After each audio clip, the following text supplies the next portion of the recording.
नमस्कार, मैं हूं धनश्री और आप देख रहे हैं ARK न्यूज। आइए बढ़ते हैं आज की कुछ ताजा तरीन खबरों की ओर।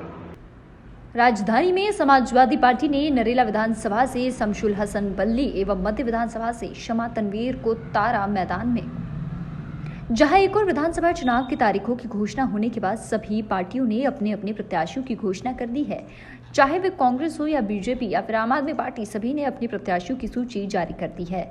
वहीं हम बात करें समाजवादी पार्टी की, तो समाजवादी पार्टी ने पहले अपने 31 प्रत्याशियों की सूची जारी की। वहीं अगर हम बात करें राजधानी भोपाल की, तो राजधानी भोपाल की नरेला विधानसभा से शमशुल हसन बाली पर समाजवादी पार्टी ने अपना भरोसा जताया है। वहीं मध्य विधानसभा से शमा तनवीर को समाजवादी पार्टी ने अपना प्रत्याशी घोषित किया है।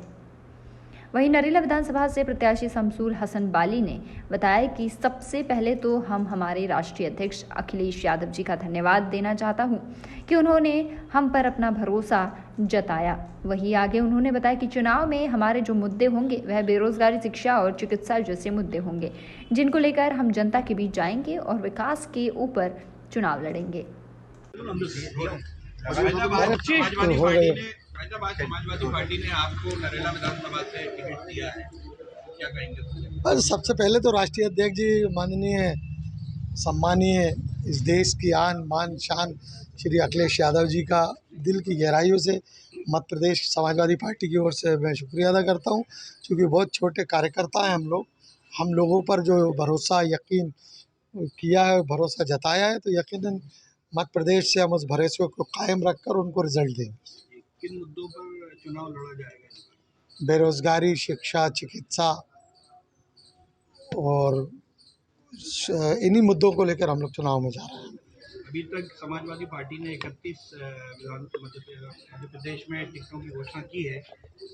भोपाल के अंदर 2 टिकटों की घोषणा की है। 3 टिकट हुए भोपाल के, हुजूर विधानसभा में।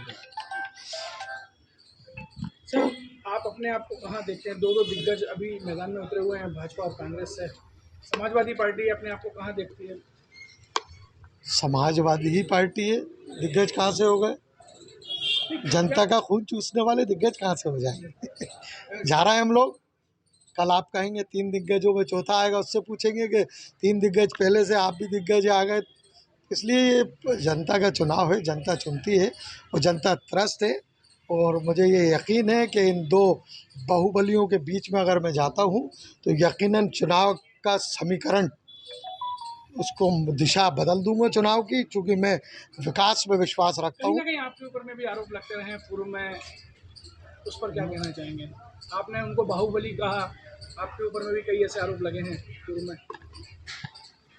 क्या होता है, मुझे माननीय सुप्रीम कोर्ट के द्वारा क्लीन चिट दी गई है, और मुझसे अगर कोई सवाल करता है तो मुझे लगता है कि वो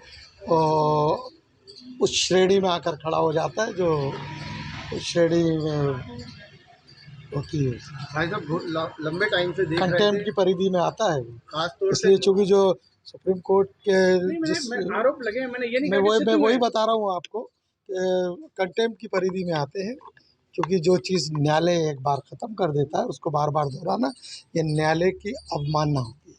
नरेला विधानसभा आज एक बड़ा मुस्लिम समुदाय वहाँ निवास करता है, और कई बार हमने लोगों से ये मांग सुनी थी कि बीजेपी हो या कांग्रेस या कोई पार्टी एक मुस्लिम प्रत्याशी उतारे।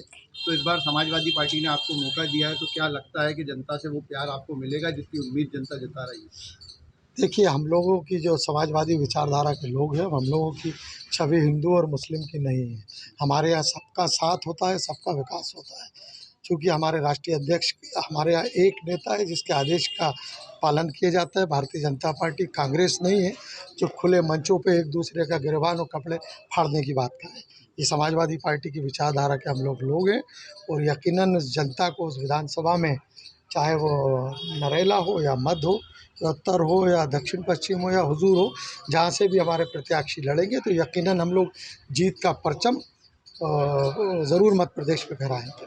पार्टी ने जो टिकट दिए हैं भोपाल में, क्या उन विधानसभाओं को चुनौती मान के उसी विधानसभा के टिकट दिए गए? नहीं, सब देखिए, जो पहले आओ पहले पाओ वाली स्थिति, जो पहली लिस्ट में नाम थे वो घोषित हो गए, जो दूसरी लिस्ट में नाम है वो दूसरे में घोषित होंगे। पश्चिम और गोविंद बिल्कुल संपूर्ण 230 की बात कर रहा हूँ, जो हमारे राष्ट्रीय अध्यक्ष महोदय को अधिकार है जो पूरे मध्य प्रदेश में चुनाव लड़ाने का कहा है तो लड़ेंगे। केंद्र में 230 इंडिया गठबंधन बना हुआ है, उसमें समाजवादी पार्टी एक अहम भूमिका निभा रही है, लेकिन क्या ये गठबंधन मध्य प्रदेश में काम नहीं कर रहा है? क्या इस गठबंधन के को छोड़कर ये चुनाव लड़ा जा रहा है? नहीं, गठबंधन बड़े अच्छा सवाल है। गठबंधन 5 राज्यों में चुनाव है। गठबंधन क्या कांग्रेस को मध्य प्रदेश में ही नज़र आ रहा है? क्या 4 राज्यों में मध्य प्रदेश को समाजवादी पार्टी नज़र नहीं आई? गठबंधन क्या 4 राज्यों में नज़र नहीं आया? जहाँ हम ताकतवर है वहाँ गठबंधन की बात कर रहे हैं। 5 राज्यों की गठबंधन की बात सभी केंद्रीय जो INDA का नेतृत्व है उसको करना चाहिए। नहीं तो क्या ऐसे आपको लगता है कि बड़े नेताओं से कांग्रेस के लीडर की कोई बातें हुई है?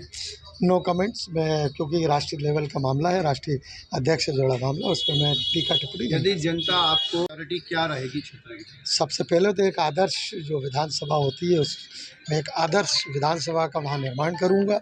वहाँ मैं विधानसभा में एक चिकित्सा जो होगी फ्री होगी, शिक्षा होगी उस विधानसभा में वो फ्री होगी, रोज़गार बेरोज़गारी भत्ता उस विधानसभा के महिला बेरोज़गारी भत्ता, छात्रों को शिक्षा बेरोज़गारी भत्ता मैं उस विधानसभा में लागू करूँगा।